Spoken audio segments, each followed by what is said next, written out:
Welcome to YouTube channel TK Islam Asyukriya. Nah, saat ini kita memiliki program baru atau kita memiliki konten baru, yaitu Bincang Edukatif, yang pastinya akan memberikan wawasan yang sangat menarik dan bermanfaat untuk ayah dan bunda dalam menemani BDR teman-teman di rumah. Di Bincang Edukatif ini kita memiliki jargon, dan semoga dengan mendengar jargon ini ayah dan bunda semakin semangat. Jargonnya adalah Smart Parent, Smart Children.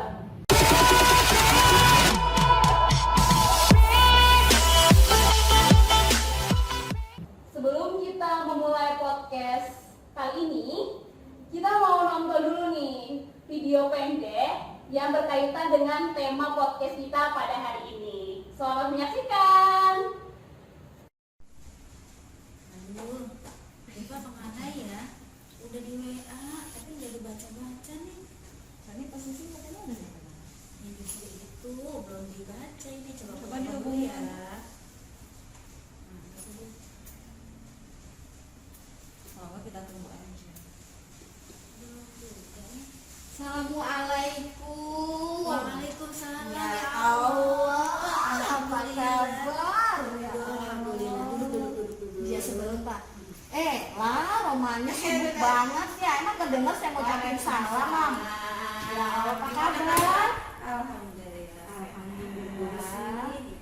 Gimana kabarnya Riva? Alhamdulillah, baik, sehat. Udah lama ini dari tadi di sini. Oh, coba. Aku masuk gak sih? Iya, saya kagak Dari nyimpen tadi di di kafe tas. dari tadi. Di Iya, di tas handphonenya.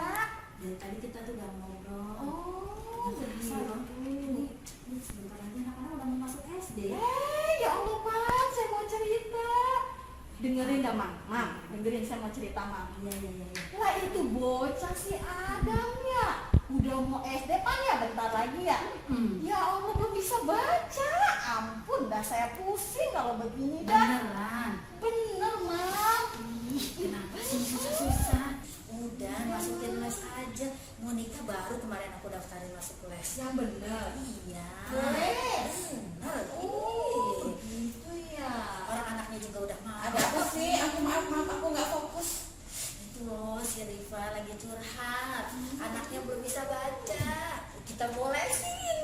Iya. Kalau yang mau tahu sih dari gurunya anak aku, kalau anak kita masih TK, nggak usah jelasin dulu. Kalau aku sih ngajarin bacanya dengan cerita aja tiap malam kalau mau tidur.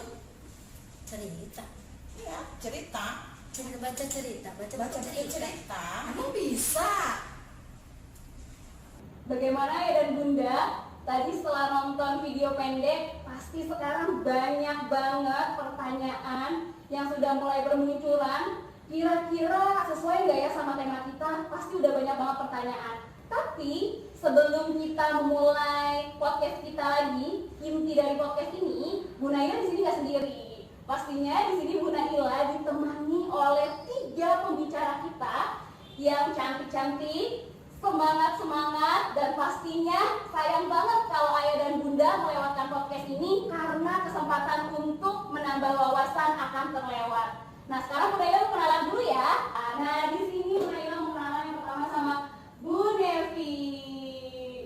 Bagaimana Bu Nevi kabarnya hari ini? Alhamdulillah baik, Bu Naila. Alhamdulillah baik. Nah, sama pembicara kita yang kedua, Bu Naila mau menyapa dulu nih. Bagaimana kabarnya Bu Ico? Alhamdulillah, Bu Naila baik. Alhamdulillah baik. Wah, alhamdulillah. Sekarang kita mau kenalan sama pembicara kita yang ketiga. Bagaimana kabarnya Bu Irma? Alhamdulillah baik, Bu Naila. Alhamdulillah baik. Wah, Masya Allah. Semua pembicara kita pada hari ini kabarnya baik-baik. Semoga ayah dan bunda yang menonton podcast ini juga kabarnya baik juga ya.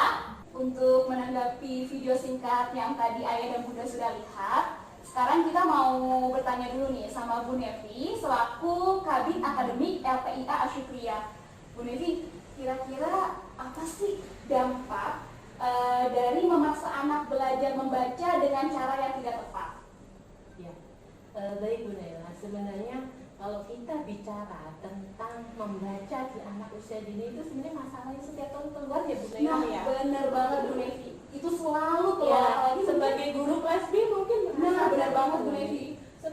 tahun orang tua ketika anaknya mau masuk ke jenjang yang lebih tinggi yaitu sekolah dasar, orang tua murid TK itu selalu panik, gelisah ketika bulan Januari, aduh anak saya belum bisa baca, sudah khawatir, sudah bingung, gelisah, Keresahan orang tua. keresahan orang tua. Tambah lagi Februari belum bisa baca, gurunya ditanya terus, gimana nih Bu Guru, anak saya belum bisa baca. Jadi bebannya itu nggak hanya ke orang tua, Bu Guru juga ngerasa berat juga ya menanggapi pertanyaan-pertanyaan ini. Iya, jadi ini masalah yang selalu muncul dari tahun ke tahun, tapi memang sebenarnya masalah utamanya apa sih? Kenapa orang tua merasa gelisah, merasa panik? Memang sih beberapa sekolah dasar itu memang seperti mewajibkan anak-anak yang mau masuk ke sekolahnya harus bisa membaca. Walaupun pemerintah sebenarnya sudah menguatkan hal itu tidak diperbolehkan. Nah itu yang membuat orang tua panik. Dan juga memang selain itu ada persepsi di orang tua bahwa semakin cepat anak bisa membaca maka itu sebuah kebanggaan yang luar biasa. Nah prestasi. Jadi 3 tahun anak saya loh 3 tahun udah bisa baca gitu, baca koran, baca apa lagi, baca novel gitu. Novel baca, aduh banyak banget. Itu seperti seakan-akan tuh orang tua sedang berlomba ya Bu Titi. Betul ya, berlomba. Sebenarnya itu persepsi yang harus diluruskan. Karena membaca itu bukan kebanggaan ketika di awal-awal yang belum waktunya dia untuk bisa membaca. Ada tahapan-tahapan yang harus dilewati oleh anak-anak usia dini. Kayaknya ayah dan bunda pada yang menonton video ini harus tahu nih Bu Neni, tahapan-tahapan apa sih sebenarnya yang harus ayah dan bunda ketahui dalam mengajarkan membaca dengan metode yang tepat. Ya betul Bu Naila. Nanti mungkin itu akan dibahas lebih lanjut oleh Bu Icon dan Bu Irma ya. Tapi saya berikan gambaran kenapa sih sebenarnya persepsi itu muncul yang akhirnya membuat orang tua itu mempunyai keinginan untuk segera membuat anak-anaknya ini bisa membaca. Akhirnya berbagai cara dia lakukan. Mungkin ada yang memaksa anaknya duduk langsung tiap hari diajarin ibu, tiap hari dipaksa untuk bisa menghafal huruf-huruf itu. Jadi akhirnya kalau anaknya nggak duduk marah dia itu. Iya marah, akhirnya ada emosi. Nah, Kebayang ya kondisi rumah jadi seperti banget, apa? apalagi dalam kondisi seperti ini nih yang kita di rumah terus. Iya. Tapi kami semua memahami kondisi itu karena memang cukup berat memang menjadi orang tua. Nah, sebenarnya yang paling penting memang ada hal-hal yang harus kita pahami. Ada wawasan, ada pengetahuan yang harus dimiliki orang tua. Insya Allah hari ini mungkin podcast ini memberi gambaran kepada orang tua. Namun saya ingin beri gambaran bahwa dampak negatif ketika anak diajarkan membaca dengan cara yang tidak tepat. Ada beberapa hal ya, ada pengaruh-pengaruh atau efeknya ke anak. Yang pertama adalah anak jadi tidak suka membaca. Jadi dia bisa membaca, namun dia tidak suka dengan membaca, dan ini adalah efek yang buruk yang ketika terjadi pada anak. Kenapa? Akhirnya keinginan dia untuk mengetahui sesuatu, keinginan dia menambah wawasan, dan itu akan berpengaruh kepada prestasinya di masa yang akan datang. Jadi dia jadi terhambat juga ya untuk anak-anak tuh mengetahui wawasan mereka, menambah wawasan mereka. Betul. Jadi mereka tidak suka dengan membaca. Mau ada buku banyak di rumah pun dia tidak suka, tidak tertarik, tidak minat untuk membaca. Dan hasil penelitian pun menunjukkan bahwa memang minat membaca anak-anak Indonesia itu masih sangat kurang. Masya Allah. Ini PR kita semua nih sebagai pendidik, sebagai orang tua membangun minat dengan cara memberikan cara yang tepat untuk membaca di anak-anak usia dini. Itu yang pertama. Yang kedua adalah tidak memahami bacaan. Jadi anak-anak yang metode membacanya, dia bisa membacanya dengan cara yang tidak tepat dan di waktu yang tidak tepat, maka anak-anak itu bisa membaca tapi tidak memahami bacaan. Tidak mengerti makna dari bacaan dari buku yang dia baca. Dia baca ya, bentuk huruf, Mm-hmm. membaca huruf tapi tidak memahami Betul, tidak memahami. Berarti secara tidak langsung wawasannya tidak akan bertambah ya. Betul, dia baca tapi dia nggak paham makna dari apa yang dia baca. Dan ini sangat terlihat di anak-anak usia SD ketika dia mendapatkan soal-soal cerita. Nah, mimpi buruk banget kalau anak-anak lagi lagi ada soal tapi banyak banget tuh pertanyaannya. Apalagi Soalnya sekarang suka sedang sekarang sedang digaungkan, digencarkan hoax itu kan, soal-soal hoax kan. Bagaimana soal itu nanti akan banyak butuh analisa. Nah, ini akan jadi mimpi buruk betul kata Bu Nela kalau dia tidak memahami bacaan yang dia baca. Nah, itu terkaitannya itu ya, Oh iya. dari TK ke SD kalau misalnya tidak paham, di SD itu akan berat memahami soal kitab ya. Jadi akan terus double impact tuh ya. Dan penelitian internasional di bidang membaca untuk anak-anak di seluruh dunia menunjukkan bahwa kemampuan anak-anak Indonesia memahami bacaan ada di urutan 40. Masya Allah. Jadi berapa dari 45 negara? Masya Allah. Jadi kita ranking ke-40 ya Bu Iya, Devi ya. Insya Allah kita sama-sama mencoba mencari solusi dari permasalahan ini. Semoga kesadaran kita bahwa memaksa anak membaca dengan cara yang tidak tepat itu efeknya memang sangat besar, dan itu jangan sampai terjadi pada anak-anak kita. Kemudian yang ketiga adalah menghambat kreativitas. Jadi anak-anak usia dini itu kan masanya memang seharusnya dia itu banyak bermain, karena dunia anak adalah dunia bermain. Kalau kita ingin mengajarkan membaca, dia dengan bermain itu, Belajar melalui main. belajar melalui main yang menyenangkan. Karena dari bermain itu dia akan mengeksplor sesuatu, dia akan mendapatkan banyak pengalaman, dan dari pengalaman-pengalaman yang dia miliki itu yang akan membangun kreativitasnya. Karena memang hasil penelitian itu menunjukkan begitu bahwa kualitas jaringan neuron seorang anak itu dipengaruhi banyaknya pengalaman yang dia rasakan, banyaknya eksplorasi yang dia lakukan, dan itu akan sangat berpengaruh kepada kualitas jaringan neuronnya. Jadi hati-hati kalau kita memaksakan anak belajar membaca dengan cara yang tidak tepat, itu akan menghambat kreativitasnya. Jadi naudzubillah ya, jangan sampai anak-anak kita menjadi anak yang seperti itu. Kemudian terakhir nih, poin keempat dari dampak negatif itu adalah menurunkan semangat belajar. Tidak, karena traumatik mendapatkan pengalaman belajar tidak menyenangkan, otomatis dia pun tidak termotivasi untuk belajar. Belajar nggak enak, belajar itu dipaksa, belajar itu nggak menyenangkan, nggak semangat, menurunkan semangat. Dan efek terburuknya adalah, boleh mungkin ditanyakan ke beberapa guru SD, di usia anak ketika kelas 3, kelas 4 biasanya dia mengurung, dia tidak suka belajar, dia tidak mau belajar, bosan, jenuh. Jadi akhirnya ya prestasinya juga akan menurun. Karena gimana ya kalau anak sudah nggak mau belajar, sudah mau belajar, ke sekolah nggak mau, buka buku nggak mau, mengerjakan tugas nggak mau, mendengarkan guru menyampaikan materi pelajaran nggak mau, ya udah. Ada semangat ya. Akhirnya patah semangat. Dia tidak ada semangatnya sama sekali untuk belajar, untuk memahami materi pelajaran yang diberikan.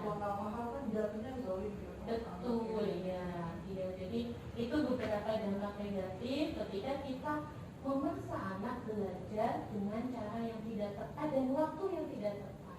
Mungkin itu Bu Nela gambarannya tentang efek negatif apa yang tadi ditanyakan Bu Nela. Masya Allah, berarti Ayah dan Bunda sangat disayangkan sekali ketika kita itu memaksa anak-anak kita itu untuk belajar membaca dengan waktu yang tidak tepat atau cara yang tidak tepat, malah akan menghambat bagaimana anak-anak itu bertambah wawasannya. Nah, semoga Ayah dan Bunda di sini nih yang pada kali ini menonton podcast kita jadi bertambah wawasannya dan akhirnya mau tahu gimana sih caranya mengajarkan metode membaca yang tepat untuk anak-anak. Ya, jadi Bu Nevi, Bu Naila mau menyimpulkan sedikit tentang tadi yang sudah Bu Nevi sampaikan ya, dari dampak negatif mengajarkan anak membaca di usia yang tidak tepat atau dengan cara yang tidak tepat. Nah, jadi Ayah dan Bunda, pertama, anak-anak itu akan tidak suka membaca. Lalu yang kedua, tidak memahami isi bacaan. Yang ketiga, menghambat kreativitas. Dan yang paling berdasar banget nih, atau yang paling urgent banget, menurunkan semangat belajar. Nah, Masya Allah yang ternyata dampak negatifnya itu sangat luas sekali, dan sayang banget kalau sampai kita mengajarkan metode yang salah. Nah, pastinya ayah dan bunda di sini mau tahu dong, solusi apa sih yang bisa kita lakukan agar anak-anak kita bisa tepat nih kita ajarin cara membacanya.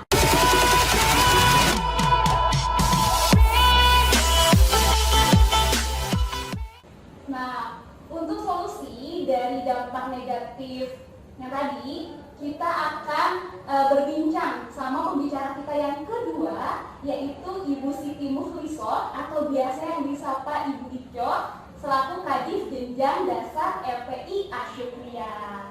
Nah, Bu Ico, bagaimana kabarnya Bu Ico hari ini? Alhamdulillah baik. Bu Naila sangat baik dan full energi. Dari bajunya tadi sudah terlihat ya. Ini Bu Ico, yang mau Bu Naila tanyakan adalah, tadi Bu Naila sudah memberitahu ya tentang banyak sekali dampak negatif yang terjadi kalau seandainya kita tidak tepat nih mengajarkan metode membaca kepada anak kita. Nah, kira-kira solusi apa sih yang bisa orang tua lakukan di rumah? Baik, terima kasih Bu Naila atas waktunya. Jadi memang betul ketidaktahuan orang tua atau minimnya pengetahuan orang tua terhadap bagaimana membangun literasi anak usia dini itu sangat berpengaruh terhadap kelanjutan dari pembelajaran anak tersebut. Jadi ketika memang dari awalnya sudah salah menerapkan metode dalam menumbuhkan baca ini, itu imbasnya itu akan sangat jauh gitu ya, akan sangat berdampak pada kehidupan dia selanjutnya seperti itu. Jadi memang yang pertama dilakukan orang tua adalah dia harus memahami terlebih dahulu ya literasi dini itu apa sih, dan juga sebelum dia menerapkan itu terhadap anaknya, dia harus utuh dulu pemahamannya. Jadi utuh dulu pemahamannya terhadap literasi itu sendiri. Jangan sampai ada tadi yang Bu Levi bilang salah persepsi gitu ya, sehingga anak menjadi korbannya seperti itu. Nah, untuk minat baca ini Bu Naila, sebenarnya ketidakmampuan anak untuk membaca itu sebenarnya adalah bukan kegagalan ya, bisa dibilang kehilangan orang tua ketika tidak membangun itu di usia 3 tahun pertama di kehidupan anak. Berarti kita tuh bisa membangun literasi itu dari anak sampai 3 tahun itu adalah fondasi literasi anak usia dini. Jadi kalau misalkan itu lewat begitu saja tanpa ada stimulus yang berarti gitu ya, itu akan berimbas atau berdampak kepada kemampuan anak selanjutnya. Masya Allah, berarti 0 sampai 3 tahun itu penting banget ya Bu Ico untuk membangun bahkan ya Bu Naila, dari anak berada dalam kandungan ya, itu sebenarnya stimulasi itu sudah bisa diberikan oleh orang tua, oleh ibu gitu ya, sebagai pendamping utama, sebagai pengasuh utama seperti itu. Jadi ketika anak usia di kandungan 4 bulan itu sudah disanggulkan ya, jadi indera pertama yang berfungsi adalah pendengaran. Nah, jadi di saat itulah sebenarnya stimulasi itu sudah bisa diberikan kepada anak seperti itu. Jadi sedini mungkin memang kita tidak bisa memberikan stimulasi itu yang memang tiba-tiba atau terpaksa, atau harapan orang tua ketika anak udah di TKB tiba-tiba dia bisa membaca. Tidak bisa seperti itu. Ada prosesnya ya. Ada prosesnya. Bahkan prosesnya itu jauh sebelum anak itu bisa berbicara. Seperti itu. Jadi memang kita tidak bisa, kadang orang tua pengennya cepat, instan, orang tua salah seperti itu ya. Nah, tapi ternyata proses anak itu membaca itu sebenarnya prosesnya itu sudah dimulai semenjak anak itu belum bisa berbicara. Seperti itu. Jadi memang orang tua perlu paham gitu ya, tentang konsep-konsep yang tadi itu. Lalu bagaimana sih menumbuhkannya gitu ya, ketika misalnya orang tua mungkin ya pertanyaan, anak saya udah TKB 0 sampai 3 tahunnya sudah terlewat gitu ya. Orang tua nggak usah khawatir, nggak usah pesimis ya, bagaimana ya, pengalaman itu bisa kita ulang. Jadi kalau misalnya 3 tahun yang sudah terlewat, itu bisa kita mulai lagi di usia saat ini gitu, seperti itu. pertama yang perlu dilakukan oleh orang tua adalah kita memberikan mengajak anak bicara sesering mungkin.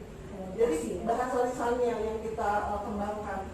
Jadi ketika kita berbicara sering mungkin dengan anak, otomatis perbendaharaan katanya juga akan berkembang. Poin pentingnya di sana ya, perbendaharaan kosakatanya harus ditambah terus ya. Tapi itu juga dengan bahasa baku ya. Jadi bukan bahasa daerah gitu ya, bukan bahasa bahasa sehari-hari lah seperti tidak ditahan, tapi bahasa yang bisa membangun perkembangan otak anak adalah bahasa yang sesuai dengan EYD atau kaidah perbahasaan seperti itu. Dan harus sesuai SPOK juga ya. Betul. Jadi memang kalau kadang kita sering bicara tapi kok orang saya nggak ada perkembangan ya. Nah kadang orang tua itu suka mengikuti malah bicaranya anak. Kita ini Dicadelin kayak gitu ya. Supaya lucu gitu ya. Iya. Itu salah ya sebenarnya. Itu justru kita harus memberi penguatan bahwasanya yang benar itu seperti apa. Misalkan anak bicara apa ya, kalau cadel itu mama gitu ya. Kamu mau makan. Jadi kita bahasakan dengan bahasa yang benar. Jadi kebanyakan orang tua itu malah mengikuti bahasanya anak. Mau mama, Itu sangat kebesaran. ya betul, itu sangat kebesaran. Jadi perbendaharaan otak anak itu tidak berkembang di rumah seperti itu. Jadi dia mengikuti bahasanya anak, bukan anak yang mengikuti bahasanya orang tua seperti itu. Yang pertama tadi ya, jadi memberikan pengalaman bicara sesering mungkin. Jadi dia bicara tentang hal-hal yang dia belum tahu seperti itu. Lalu yang kedua adalah orang tua memberikan pertanyaan terbuka terhadap anak. Contohnya apa tuh? Ya, jadi yang pertanyaan yang tidak hanya sebatas jawabannya iya atau tidak. Kayak misalkan ini benda apa nak? Ini buku ya gitu. Bukunya warna apa nak? Warna merah. Nah kamu lihat situ ada berapa buku? Ada 2. Nah mana yang paling besar seperti itu. Jadi nggak cuma ini buku ya, iya. Ini ya iya. Jadi jawabannya tidak sebatas hanya ya dan tidak. Tetapi pertanyaan terbuka ya mana menstimulus anak untuk jadi ngobrol gitu seperti itu. Bicaranya banyak itu Bicaranya ya. banyak. Kata-kata ya. Ya betul, juga memberi dia pengalaman untuk berpikir juga seperti itu. Lalu yang ketiga adalah bercerita, Bu Naila. Ya, ini adalah kalau saya menggaris bawahi, maksudnya pengalaman bercerita itu sangat-sangat penting buat anak gitu. Yang pertama, dia mengembangkan kemampuan menyimak, ya. Dia memberikan pengalaman menyimak, ya. Dan yang mana pengalaman menyimak itu sangat penting untuk anak belajar, gitu ya. Bagaimana dia bisa mengetahui sesuatu ketika kemampuan menyimaknya itu tidak baik. Nah, gitu. Mungkin nanti tentang bercerita nanti mungkin Bu Irma akan bahas lagi lebih jelas, gitu ya. Jadi saya sih itu aja Bu Naila. Jadi 3 poin tadi. Yang pertama sering diajak berbicara, diajukan pertanyaan terbuka, lalu yang ketiga bercerita. Seperti itu Bu Naila. Terima kasih.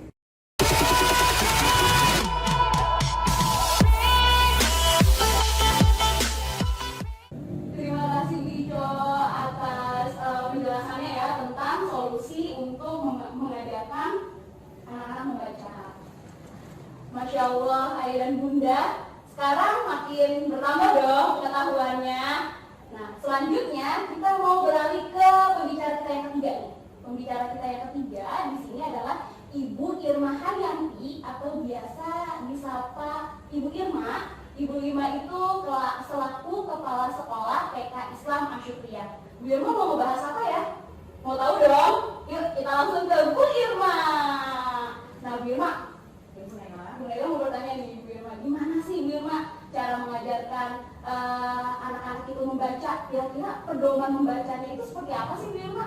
Ya, baik Bu Nela. Tadi yang sudah disampaikan oleh Bu Evi dan Bu Ica di sini, saya akan mencoba membahas tentang bagaimana bercerita ya. Jadi untuk membangun literasi diri itu adalah dengan bercerita. Nah sebelum kita bahas tentang bercerita, ketika kita mengenalkan buku kepada anak-anak, yang harus kita ketahui adalah minat. Bagaimana anak itu senang bukan mereka hanya bisa, tapi bagaimana minat membacanya muncul. Nah, selanjutnya adalah yang perlu kita ketahui ketika kita sudah menumbuhkan minat membaca kepada anak usia dini adalah orang tua harus tahu terlebih dahulu apa sih manfaat bercerita. Manfaat bercerita buat anak ini kita harus ketahui terlebih dahulu. Yang pertama adalah dalam bercerita kita dapat membangun karakter anak, menanamkan nilai-nilai moral kepada anak melalui bercerita. Yang kedua adalah bisa mengalihkan knowledge, mengisi pengetahuan kepada anak-anak melalui bercerita. Masya Allah bisa sangat manfaatnya, sangat luar biasa. Yang ketiga adalah menambah verbalnya, menambah kosakatanya, perbedaan katanya semakin bertambah ketika orang tua bercerita. Yang keempat adalah dapat menambah kedekatan antara anak dengan orang tua. Ini manfaat-manfaat ini sangat luar biasa yang nanti akan menumbuhkan minat terhadap buku bercerita dan bahkan bisa menumbuhkan literasi sejak usia ini. Dan yang perlu kita ketahui sebagai orang tua adalah bagaimana panduan. Tadi kan caranya harus tepat. Nah, cara yang tepat itu seperti apa untuk orang tua biar tidak sekedar menggugurkan kewajiban, tapi memang harus tahu nih bagaimana cara yang tepat. Yang pertama adalah buat perencanaan yang matang. Jangan sampai mendadak. Kalau bisa orang tua, nanti kita mau bercerita pada hari Sabtu ya, setelah Bunda bekerja nanti di hari libur. Nah, jadi ada perencanaan yang matang yang sudah disepakati antara orang tua dan anak. Yang kedua, buat kegiatan bercerita itu sering tapi singkat, gitu. Jangan sampai terlalu lama membuat orang jadi bosan, nggak suka dengan membaca. Nah, itu adalah beberapa panduan. Yang ketiga adalah berikan suasana yang menyenangkan, fun. Jadi nggak kesannya formal, tapi fun, santai, membuat anak juga merasa kegiatan membaca sesuatu yang sangat dia senangi dan sangat dia tunggu. Wah, menumbuhkan bagaimana kegiatan membaca itu sesuatu yang membuat itu menjadi sesuatu yang sangat menyenangkan. Dan yang keempat adalah bagaimana kegiatan bercerita itu adalah kita mengulangi. Jadi jangan sampai kita bercerita tapi nanti ketika kita bercerita, wah ternyata orang tua banyak mendominasi juga. Jadi buat peraturan kepada anak, bagaimana fokusnya, bagaimana ada mendengarnya, bagaimana akhlaknya, Masya Allah. Jadi ada kesepakatan dulu sebelum bercerita. Nah, ketika kita sudah melakukan hal tersebut, baru kita mulai mengenalkan buku. Nah, ketika kita mengenalkan buku, pastikan kita mengenalkan sampulnya terlebih dahulu. Nah, ketika mengenalkan sampul, kita juga mengenalkan tentang judulnya. Nah, di sini kita secara tidak langsung sudah mengalirkan literasi sejak usia dini.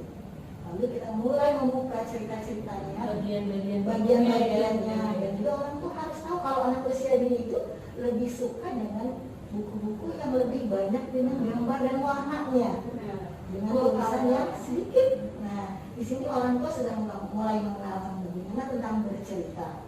Nah, ketika kita sudah memahami tentang manfaat dan juga panduan bercerita, insya Allah tujuan yang kita inginkan, harapan yang kita inginkan kepada anak dapat tercapai.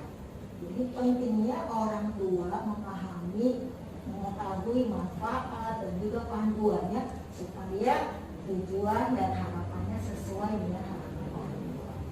Begitu Bu Nela. Sebenarnya sesimpel itu ya Bunda ya. Jadi hanya dengan bercerita ini, Masya Allah, dampaknya bisa sangat luar biasa. Bercerita ini bisa membangun literasi anak sejak dini. Mungkin tadi yang kesulitan orang tua yang harus belum bisa baca, menulis, berhitung, bahkan menyelesaikan masalah, kita bisa mengenalkan kepada anak, memberikan informasi melalui bercerita. Oh iya Bu Nela, kita juga orang tua harus tahu juga nih buku-buku seperti apa yang disukai oleh anak. Nah, itu yang penting di rumah. Jangan sampai buku kakaknya si adiknya. Kalau Bu Nela, apa sih yang disukai oleh anak? Biasanya anak-anak itu yang dekat dengan anak. Dengan misalnya dengan tokoh-tokoh yang seusia anak, dekat dengan anak. Yang kedua misalnya kita mengenalkan tentang lingkungan, mengenalkan tentang kegiatan keseharian, binatang, kendaraan, betul lagi benda atau mungkin benda-benda mati seperti pesawat, benda-benda hidup seperti binatang dan lain-lain, itu juga sangat menarik buat anak. Nah, di situ orang tua perlu memahami, perlu mengetahui. Dan kita kalau anak usia kesukaannya buku yang seperti apa. Dan insya Allah ketika kita sudah mengetahui panduannya, bukunya, caranya, perencanaannya matang, semuanya matang, insya Allah kita bisa membangun literasi sejak usia dini. Kalau saya sih berasa gini ya Bu Irma. Jadi ketika kita menanamkan literasi sejak usia 0 sampai 3 tahun di Golden Age itu, kita ibarat sedang menabung. Betul. Sedang menabung yang nanti akan kita tuai di usia dia mau masuk ke SD itu. Karena saya berasa gini kan, karena saya ada 3 anak gitu, jadi oh tiba-tiba dia bisa jujur maksudnya 2 yang kakaknya itu nggak ada pengalaman maksudnya nggak ada pengalaman dia masuk ke tempat inilah gitu ya.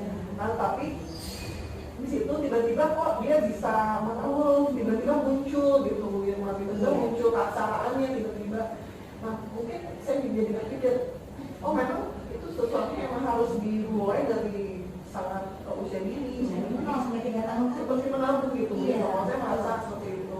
Jadi nanti hasilnya tinggal kita lihat ya ketika usia 3 sampai 6 tahun. Jadi memang membaca untuk anak usia itu bukan sesuatu yang instan untuk yang muslim. Jadi masa sudah bisa baca tanpa kita lakukan persiapan sebelumnya, Prosesnya. ada proses yang Ada dilakukan. prakteknya. Tapi semua itu disesuaikan dengan tahapan usianya. Tadi ketika masih dalam kandungan ternyata sudah dimulai loh proses untuk mengenal baca dengan bicara, terus berbicara ibu kepada janinnya, kemudian ketika dia sudah bicara terus sampai perbendaharaan total itu bagian tadi ya, makanya menabung tadi ya. Itu saya merasa itu seperti menabung. Karena tiba-tiba anak kok bisa ini gitu. Kalau saya merasa seperti itu ya. Tiba-tiba anak bisa ibarat merasa kita nggak mengajarkannya secara langsung gitu. Oh mungkin itu adalah pengalaman yang sudah dia dapat sebelumnya gitu. Mau sampai 3 tahun dan itu muncul ketika dia di usia PKB. Sebenarnya intinya menjadi orang tua itu jangan langsung belajar ya, benar-benar harusnya belajar lagi harusnya apa? Itu poinnya juga ini memang aturan tadi. Misalnya saya masih gini, tiba-tiba kok saya lari gitu. Lagi cerita gitu ya, kayak betul. Kita harus membuat yang gitu. Karena saya merasa, oh tiba-tiba saya ribet itu lari gitu. Jadi penguatan betul. Jadi ketika di awal sebelum bercerita mungkin kita buatkan dulu. Dia harus bercerita seperti apa ketika ibunya bercerita seperti itu sih. Yang sudah disepakati, fokus, minimal, juga bagaimana adabnya, ada mendengar seperti apa. Dan peraturan itu jangan sampai hanya orang tua aja tuh ya yang membuat peraturan itu, tapi harus kerjasama ya sama anaknya, sama hati sama anaknya. Karena memang banyak sih kayak misalnya nih kita ngajarin mau ada anak-anak itu bercerita, tapi tiba-tiba ya kayak gitu gimana? Mereka lari, mereka nggak mau duduk, sampai akhirnya orang tuanya lelah sendiri. Peraturannya tidak disepakati. Iya betul. Ya. Terima kasih Bu Irma atas penjelasannya tentang panduan bercerita. Ayah dan Bunda, gimana? Udah semakin bertambah banget pengetahuannya tentang mengajarkan anak-anak membaca dengan metode yang tepat. Nah, semoga Ayah dan Bunda pengetahuannya bertambah dan jangan lupa terus tonton podcast kita karena di sini nih masih banyak lagi podcast yang mau kita bahas yang pastinya Ayah dan Bunda nggak akan mau ketinggalan YouTube channel TKI sama Syukriana. Sebelumnya Bu Naila mau berterima kasih dulu nih. Makasih Bu Nevi, Bu Ica, Bu Irma atas penjelasannya pada hari ini. Ayah dan Bunda, jangan lupa kita tetap harus mengingat 3M dan jangan lupa tetap jaga kesehatannya. Nah, Ayah dan Bunda, Bu Nila minta bantuannya nih untuk subscribe, like, komen, dan share sebanyak-banyaknya podcast kita agar semakin banyak orang tua yang bertambah wawasannya. Oke, Ayah dan Bunda, Bu Nila mau tutup. Assalamualaikum warahmatullahi wabarakatuh. Sampai jumpa di podcast berikutnya.